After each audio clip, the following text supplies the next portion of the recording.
river, run, run through the hills. Run, river, run to the sea. Run, river, run to your place beneath the sun. Run, river, run over me. Run. Hi, this is Jan Lewis. Welcome back to Be My Guest.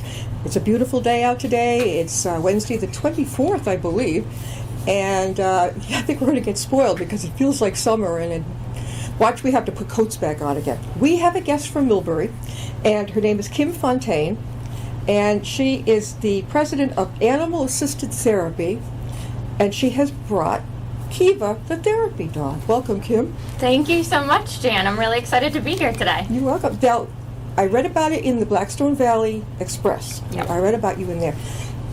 Do you go to the first responders a lot? Other time, where do you go with Kiva, your therapy dog? I would say the most work that we do is within the school system. We also help with first responders, but we're at the school system on a weekly basis. We serve Spencer East Brookfield Regional School District, and we have a great time there. We work with the special ed students, the guidance department, and we also conduct other programs such as reading programs or just educational programs teaching kids about different types of working dogs. How long have you been doing this? Animal Assisted Therapy Services has been around since 2018, so we're relatively new, but we already have 17 teams and more on the way, so we're very excited to see our future. Where did you adopt? Did you adopt her or somebody gave her to you? Yes, Kiva is a rescue. So she originally came from Big East Akita Rescue in Philadelphia. They were, had too many in the inn, so they had to ship her up to Sweet Pea, which is in Rutland. So that's how I found her in Massachusetts. Right. She was about 5 years old at the time. You go. Can we get a shot of Kiva? See if we can do a sticker. Have her come up to your lap. Or go up. Go see Mom. Now she is a police dog, a German Shepherd. She is a Shepherd and an Akita mix, so she's the mutt, but she's very good. And she has her little apron on that says... Yeah, it has her name on it. She has a unique name, so all of our dogs have that. They have their names on their vests, so everyone knows who they are. Did you name her yourself? I did, yes. And she, she was such 8 years old? No. She's 11. She was 5 when I got her, so it's been quite a ride. Yeah, so she's a bit older now. We're talking with Kim Fontaine from Millbury, and she's the president of Animal Assisted Therapy, and she brought Kiva, her therapy dog, with her. Now, you go to Brimfield School? That's out in the western part of our state. We go to Brookfield, mostly. Okay. It's still west. Brookfield. I think when I was in high school in Wilbraham, the Brookfield kids' high school hadn't been built yet. So they spent their freshman and sophomore year with us in Wilbraham. But what was heartbreaking is as soon as their high school came, they had to leave. They didn't even get to graduate with their own class. That seems so similar to what we're experiencing now in COVID, where half of the students are there, half of them are at home, and some are completely remote as well. So it's definitely a change. When you go to the schools and you help the children, you go with special ed children? Our focus is within the special ed departments, but we work with all students and staff within the school district. So if you bring her in, is she an everyday surprise for everybody, or she help work with everybody? Right, yeah. So she is there on a regular basis. We're there 2 to 3 times a week, and we're probably going to be increasing in April when the students are coming back all full-time now. Yeah. So it's going to be, a welcome back to school, trying to help relieve some stress. Yeah, if I came back to school and I saw her there, I'd be like, it takes you all out of your stress, when you see an animal, a dog, that type of thing. And do you ever bring her into nursing homes or things like that, or no? We started in nursing homes, absolutely, and we actually I just responded to an email from a group home that is looking for visits for some patients that have traumatic brain injury. That's fantastic. Also, there are group homes for people in rehab from addiction. I think she'd do well there, too. I think that would... The greatest part about using the dogs is that they don't discriminate against people at all, from any background, any size, color. It's just beautiful what they're able to accomplish, and it's quite an icebreaker as well. So when we go to nursing homes, some of the old, secluded residents, they begin opening up about the dogs that they used to own in the past, and then they're talking to other residents about that too. So then it sparks friendships and conversations. Right. When you bring the dog in, they light up. Do you run into very often a patient or client who's living there, resident, who is afraid of dogs. That absolutely happens, and we see that a lot when we take Kiva, who's a German Shepherd mix, into federal prison. So some of the inmates there are not excited to see Kiva, but many of them are, and they lay on the ground, pat her, try to use whatever they have to get her a cup of water. So it's interesting, but there's a good mix, and we respect that. So you're going into the prisons. Yes, so we help the inmates, and also, of course, the staff need a little bit of dog time, too. So would you be going into, let me see, just federal, or what is that one? It used to be in Walpole. Oh, it is in Walpole. What's it called now? Cedar Junction. Right. So right now we focus on federal prison, but we're happy to go anywhere anybody wants us to go. We'd love to visit. We're talking with Kim Fontaine. Kim, how can they reach you if they'd like to talk with you or email you? The best way to reach me is on email, which you can find on the website, which is AATSMA.org. And it stands for? Animal Assisted Therapy Services, Massachusetts. How did you get into this? Well, I got Kiva, and she was 5, and she wasn't the greatest dog in the world. She's not the dog that you're looking at today. She was a misbehavior. She was. She had a lot of anxieties and destructive behavior, so I decided I wanted to become a dog trainer. Yeah. And as I was going through my apprenticeship for dog training, I discovered AATS in Connecticut. They've been around for 10 or 11 years. They're doing a really great job, and I got along with them so well that they suggested that I start one in Massachusetts. And that's why you founded this one. Absolutely. Now, it's based in Millbury. Yes. How far out will you go with Kiva, your dog? Generally, it's statewide. Our teams are all over the state, so the home base, the home office is in Millbury, but our teams are located all over, so we can travel anywhere in the state. Do you direct your teams, or are the teams part of the, like a bunch of them and all in one? Is it just from you? Are you the director? Yes. Okay. Yes. So we'll receive a visit request, and then I'll send out a group email to all of my teams, so that way I can see which teams are available to respond to that request. How many teams do you have? Right now it's 17, but we've got more on the way. And they cover different parts of Massachusetts? Yep. Do you think you're going to expand? I would love to. Connecticut expanded a little tiny bit into New York, but I also have ties in Florida, so maybe that could be a future as well if I spend enough time down there. How about Rhode Island? Absolutely. That would be a great place to go. And what's great is our insurance carries with us, so we can truly go anywhere in the country. Right. Cape Cod, I'll bet you. Do you ever go there? Yeah. Yeah. We have a place in West Dennis that we love to visit. Is it a nursing home or assisted living? Well, we're only there part-time, but we're hoping in the summer, maybe when Kiva's there, we could go there more often. Right. There was actually an incident when an officer was killed in the line of duty in Yarmouth. Yeah. And it just so happened that Kiva and I were there for the weekend on vacation. So we were on standby, and they didn't need our help that time, but it's always good to just let the community know that you're there and you're available if the need arises. What just happened in Colorado, you would be needed to help people at this point. That's what you would do, is you'd be there to provide comfort with Kiva, with her dog. Right, absolutely. And so one of the organizations that we're also a part of does exactly that. It's called Canine First Responders, and it's based in Connecticut, and it originated after the Sandy Hook shootings. Yeah. This team is based of therapy dogs, usually with first responders as owners. And we are able to go throughout the entire nation. So some places that Canine First Responders has gone to includes Parkland shootings, the Vegas shootings, and California wildfires.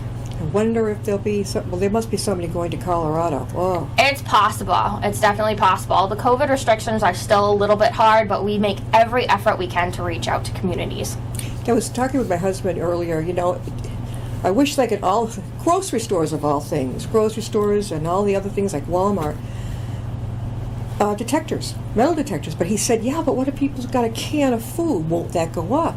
Just occurred to me, what if there's always a dog in residence? And dogs are taught to sniff out, different things. Would that work? That sounds like that's a great idea.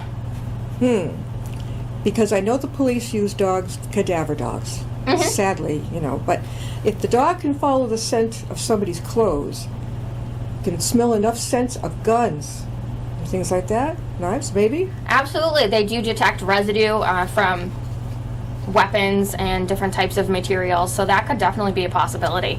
Wouldn't that be interesting if now there's more dogs in our communities wherever we go? Yeah. Now you have the 7 different people doing this.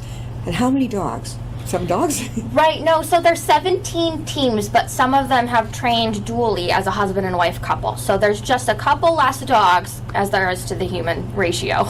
Do you go to Worcester a lot? There's so many places in Worcester. Right, we just got a request to do some visits with UMass that we're really looking forward I to. was just going to say UMass.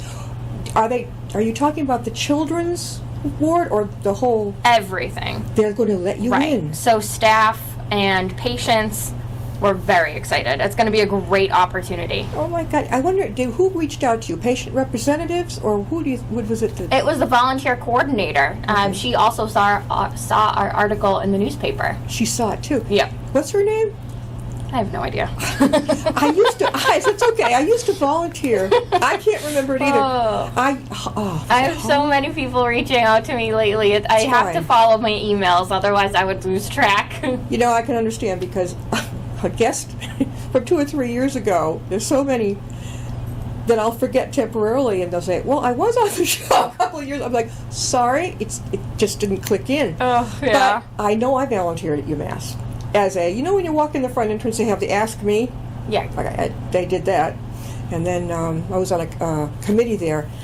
This is fantastic. I mean, so she would greet you and take you to the floor where you'll be going? Potentially, or she might work directly with the patients or directly with the staff. One of the locations that they like to bring the dogs is within their emergency management or their emergency communications, so dealing with the dispatchers there as well. With the dispatchers? Yeah, they dispatch ambulance at UMass, and they definitely need a little bit of comfort now and then. Life flight. Yes. I know that, many, many years ago, my son was little. He wanted to be a doctor. And so I started Club Med.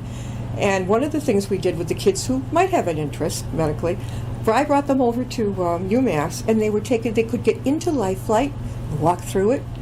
I remember that. And that job has got to be, as well as the ambulance. I mean, I don't know how they do it. Right. I just don't know. I'd be so empathetic with what the patient's feeling, but they're able to detach in a nice way. And I got a job to do. I've got a job to do.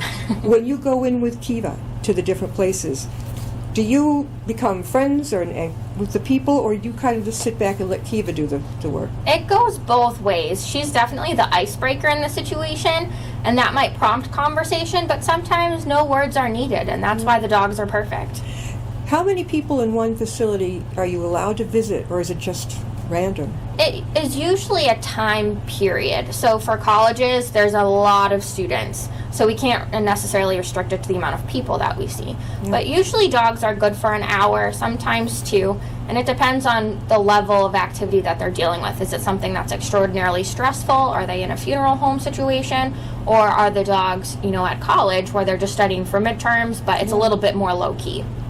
Funeral homes. We had a guest that owned a funeral home, and he has a dog that, I guess You should have them call me. We would love for them to have a facility dog, and I certainly want one when it's time for me. No, he's got one. It was his pet dog, and one time there was a funeral in progress, and his dog got loose and came upstairs. But that's how he found out that it was calming to the people who were there for the funeral. And that reminds me, I was just talking to my mom this morning. She has a therapy dog at her dentist's office. What? So there are so many different applications and wonderful ways that you can utilize therapy dogs. I call it just another tool in the toolbox, and you can never have too many.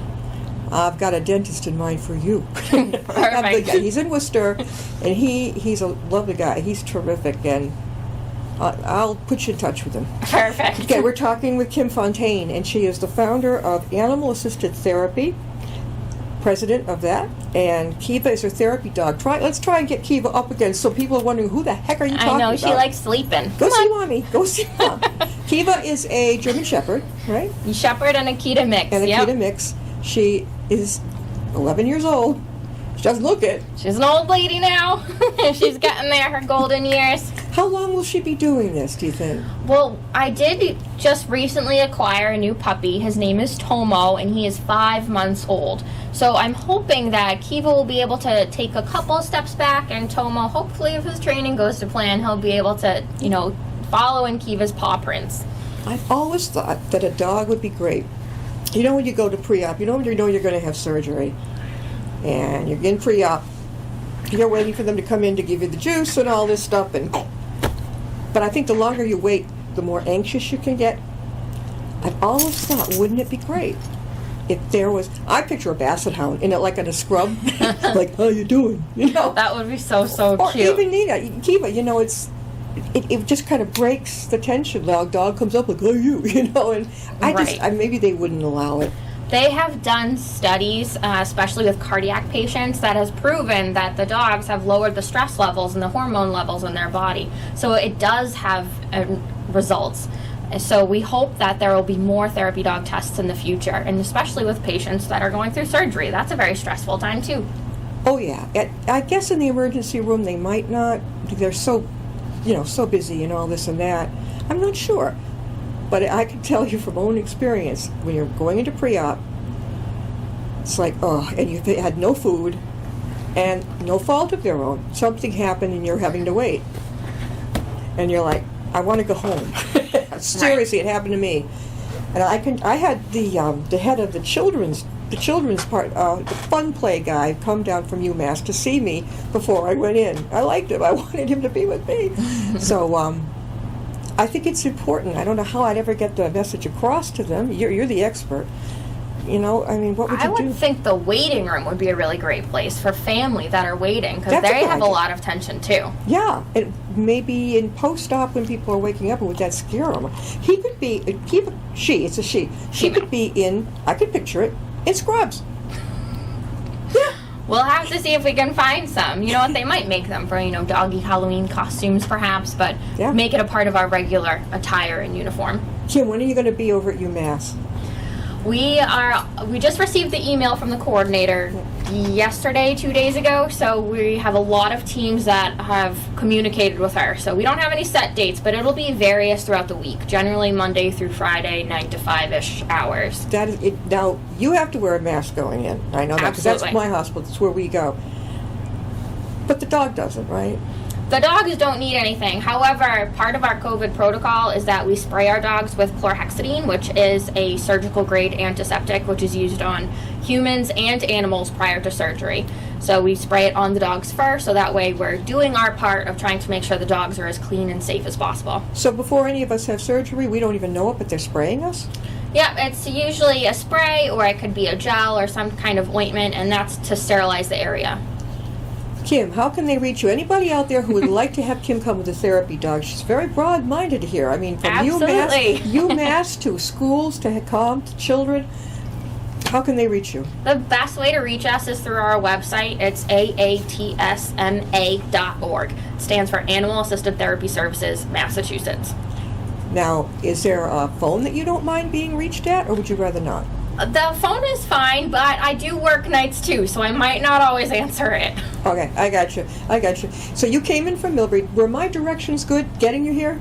Absolutely, not a problem. So you knew where the Grafton Common was? Once I went through, I didn't come that way, but once I passed Nipmuc High School, I had my bearings. You got it, yeah. We've had some guests in the past have relied only, I've got my GPS, so only give me your right past the building, right past it. So Yeah. I'm like, here's a little bit more of a help. I've got the sign. I'm just sitting here yakking, not even showing it to you. Therapy dog on duty. This is Kiva here. And can you get everything on that, Paul? All the ways they can connect with this? Those are both our Facebook and Instagram handles. Now, once it gets out that you're at UMass, what about 2 minutes up the road, Milford Hospital Regional? Absolutely, I'm happy to take on anything, and I believe I do have a dog team that lives in Milford. That's awesome. Do you, let's say in a week, how many places do you go? Right, on a regular basis, Kiva is in school 3 days a week, but that is 4 different schools, so some schools we duplicate. We're adding Holy Cross again now that the weather is great, so Kiva is the Holy Cross dog as well. Oh, and then we'll tackle anything that comes on. The Holy... You have got such a wide spectrum, so for me, that's cool because my imagination starts reaching out, thinking, my God, there's so many things. Have any of the funeral parlors reached out to you, or are you going to have to reach to them? They haven't reached out, but we did work Lieutenant Menard's funeral. He was a Worcester firefighter Yes. killed in line of duty. So Kiva was inside of the funeral home, so that way every single firefighter that entered that funeral home went through her first before doing their walkthrough. Well, in Millbury, there are two that I know of, two funeral parlors. The one I think that does the most is it Mulhane? What is it? That sounds familiar. It's not far from the Catholic Church on that road. I mean, there are so many around. I'll just look them up online, funeral homes in Massachusetts. Right. And just start. And we're looking to expand within school districts as well. A lot of our handlers are teachers, so I have two that are school guidance counselors. One is at East Brookfield Elementary, one is at Auburn Middle. But I also have teachers that are waiting on standby for their districts to approve of letting them bring the dogs to school with them. When you say schools, I know that there are schools for kids who they're not stupid, they just have behavioral issues like conduct disorder or ADHD that the teachers can't cope with. One school that I know one kid went to in Millbury, I think it's closed now.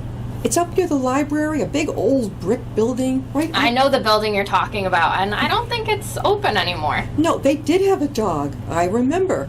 And I'm thinking, those types of schools. Up in Lancaster, there's the Right. Robert F. Kennedy School. For these kids who need special one-on-one to learn. Definitely. And the schools that we deal with in our district, we also deal with students like that too. And the teachers have remarked that when the dog is there, they're so much calmer. And these are students that minutes before are throwing chairs across the room. Yeah. But, the teachers are able to say, Kiva's coming, so you need to be nice and calm when Kiva is here, so you can spend some time with her. And they do. And they can be cursing. They're very, very terrible. But they could be cursing one moment and then laying on the floor and brushing Kiva, getting her a cup of water. Yeah. They're so good with her. So the teachers have requested that we come more often. That is so important. These kids go to these school. I hate the word special school, but they're very often they're brilliant, but they don't know how to. They can't corral that. So these schools are like I said, the Robert F. Kennedy. I can't think of the rest of it. Right over in Lancaster. She would be perfect, I think. They have girls and guys there. Teens, a lot of teens. Absolutely. Kiva also works really well with people that are on the autism spectrum disorder because they may sometimes have difficulties bridging the communications with another human. But working with a dog, an animal, is so much more direct. And there's less nuances, less body language. Yeah. So that can help them to warm up to eventually begin communicating with people. There are so many places around that are opening up the world for autistic children. For instance, my little grandson, he's a little guy, but I had read somewhere that by 18 months you notice that he's not looking at you when you keep calling his name. He'd be in his own little world. I said to the parents, I said, you might want to have that looked into. They did. And they got help to him every week. They came to the house. He's fine. He's sailing right through school. You'd never know it. Right, that's why it's a spectrum, and so we are able to work with students of all levels. Right. Some that are nonverbal, some with limited mobilities, and also those that are very high functioning but might have a little difficulty communicating. That was it, because there's been no child in my family who wasn't verbal and who didn't look right at you. I knew right off, and he was about 18 months. I'm like, okay, I have to say something. And I thought, well, they'll be mad at me, but no. They said, well, let's go find out. Does she sleep like this when she visits me? She's usually a little bit more awake, but she's definitely relaxed and comfortable. It's a trait that I'm quite jealous of, where she can walk into any situation, whether it's a pep rally at the high school, and she's able to just sprawl out and take a little snooze. Do they pay you to do this? We do try to charge a service fee in order to compensate our handlers. We want our handlers to have the best of the best, so we want them to be able to have funds for veterinary care, for ongoing training opportunities for both themselves and their dogs. and regular care and maintenance of the dogs.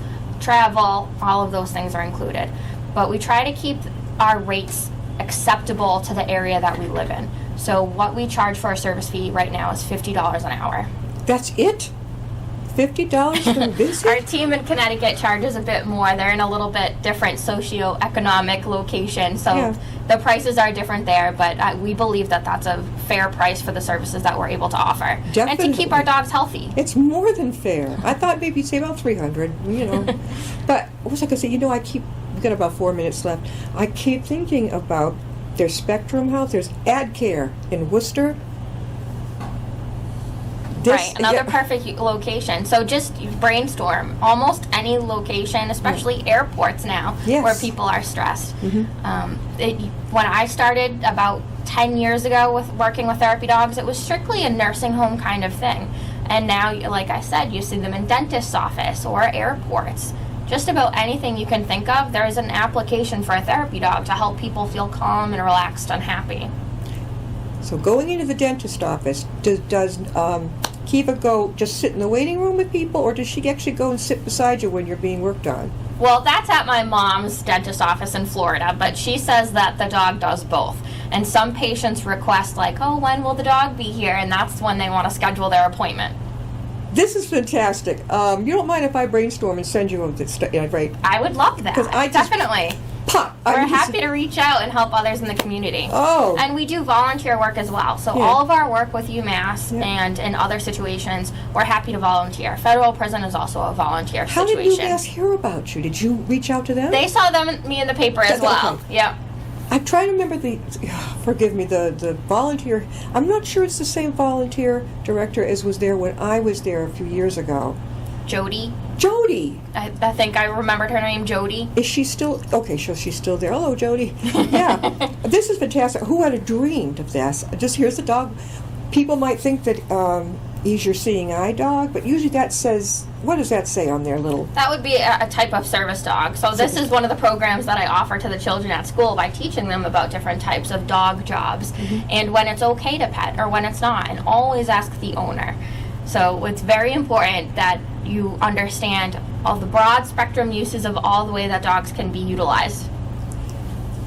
I love it. Thank you so much, Kim. And one more time. This is it. This is how you can get a hold of what Kim does. She's going to be at UMass. She's going to bring her therapy dog, Kiva, in with her. You could be dentist's office out there if you want that. All kinds of stressful situations, the nursing homes, assisted living. Now, I could go on forever. Schools, obviously.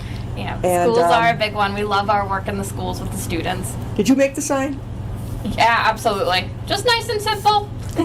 So, It also helps people know that it's a therapy dog, not a service dog, so it's okay to pet. definitely, and I know Staples is great for doing this type of thing. I just say, here's my idea, do it. Fantastic. I'll take any advice I can get. So who drove, you or Kiva? Well, I had to drive. Because then I had Tomo in the back and Kiva in the backpack. But yeah. So where are you going today after? Today we have the day off, so we're really excited to, continue our napping. And then tomorrow it's an early start. Usually dogs don't even get breakfast. We eat on the road, and we go straight to school. Right to the school. Yep. So you're busy almost every day of the week? Generally. Right now we have 2 days off and then the weekends, but that's slimming down now that students are returning to school full time and they need the therapy dogs there more often. So this is your job. This is your career. It's half of it. My main focus is I'm an overnight dispatcher for the city of Worcester. Oh, so you're the one that we call 911. You're there. In the middle of the night, that's Oh, there's another talent going on. me. Yep. In the middle of the night, that's me. I used to live in Worcester, and I think I called it one time. You'll probably die laughing. I had eaten ice cream too quickly, and when you go, I couldn't. So I called. I don't know who it was, and she said, "I can't understand you." I'm like, "Just send somebody." They did. By the time the guys got there, I had learned that if you're too much of it gets stuck here, breathe from your belly. Well, what's really great now is there's text to 911. So if you cannot communicate, you can text. And we also offer a service where you would press 1 for police, 2 for fire, and 3 for EMS. And then we can answer yes or no questions to determine where you are and what kind of help that you need. She's terrific. We're going to have you back on again. This is extremely important. We call her Cat Lady, Kate Cote, Fur Love Comfort Cats. And she has a little different kitties that she brings for comfort to different places, too. That sounds great. Yep. So I'm jealous. Have them join us. Are you serious? It's animal-assisted therapy services, not dog. We'll take them all. So I can connect you with her. We'd love some comfort cats. It pays to be a publicist, doesn't it? Okay. All right. Thank you, Kim. Come back to us again, okay? Absolutely. Thank you so much. It was so much fun to be here. Oh, yeah. Wait till I get my dentist in on this. Okay. We'll see you next time and Be My Guest. Thank you.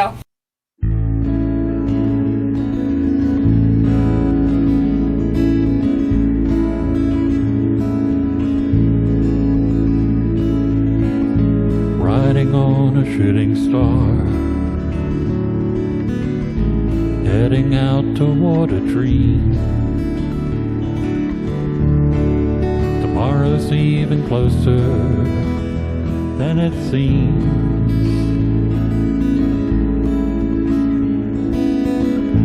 Moving through the cloudless sky, heading out toward the moon. I am dancing to